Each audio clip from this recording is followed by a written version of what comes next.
So, dito sa auto ay nagbabody repaint kami. Kita nyo yan?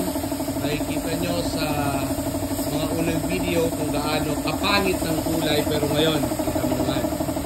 So, siyempre, ang nagtitirada natin dyan ay mga professional. Hindi pwedeng basta-basta na lang. So, tumatanggap sa auto ngayon ng mga repaint, mga body, ano ba yan? So, hanapin nyo lang itong head ng aming dito sa car wash sa auto para pinakamura po ito. Nako, walang kalahati lang po ang presyo nito sa mga kilalang mga auto repair shop dito sa Naga o sa mga nagpipintura ng sasakyan. Kita nyo naman, imported pa yan, galing pa yan ng Saudi Arabia. Ayun, nagpipintura namin na yan. Halo yan nagtrabaho sa Saudi.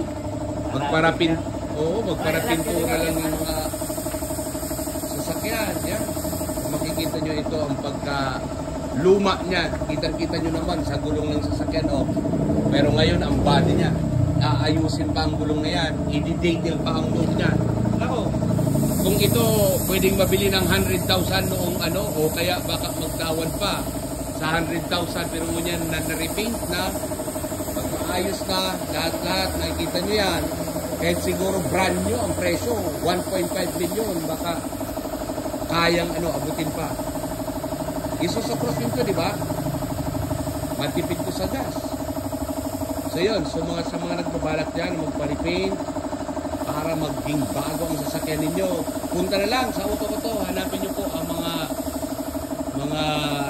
gumagawa ng mga nagpipintura ng mga sasakyan namin dito. Yun. Ang ganda na, ang kinis na nga. So kailan to i-release? Ilang linggo lang to ginawa, Bin? Isang linggo lang to, guys. Ganito kalaki. Kita nyo naman. Pag-usisi. Naku, mababangag ako dito.